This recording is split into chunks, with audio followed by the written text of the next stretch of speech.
আসসালামু আলাইকুম গাইস, সবাই কেমন আছো? আজকে আমি ফার্স্ট টাইম তোমাদের জন্য নিয়ে আসলাম নিজে হাতে বানানো একটা স্কার্ফ বা প্যাক। এটা অনেক ভালো, 7 দিন ইউজ করলে বুঝতে পারবেন কত ভালো। তো এটা বানানোর জন্য আমি ফার্স্ট টাইমে প্রথমে নিয়ে নিলাম 2 পাতা কফি, 3 চা চামচ চালের গুঁড়া, 2 চা চামচ চিনি, নিয়ে নিলাম 2 প্যাকেট গুঁড়া দুধ, নিয়ে নিলাম সানস্লিপ গোলাপি 2 পাতা শ্যাম্পু, নিয়ে নিলাম নারকেল তেল। আপনারা চাইলে অলিভ অয়েলও নিতে পারেন বা গোলাপ জলে পানিও নিতে পারেন। এটা অনেক ভালোভাবে মিক্সড করে তারপর নর্মাল পানি বা গোলাপ জল যেটাই হোক সেটা দিয়ে সুন্দর করে মিক্সড করে পরিমাণ মতো আপনি আপনার যতটুকু প্রয়োজন নিতে পারেন।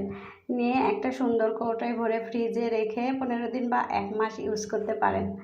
যদি আমার ভিডিওটি ভালো লাগে তো অবশ্যই লাইক কমেন্ট শেয়ার করবেন। প্লিজ সবাই সাপোর্ট করবেন। ফার্স্ট টাইম সবাই ভালো থাকবেন। আল্লাহ হাফেজ।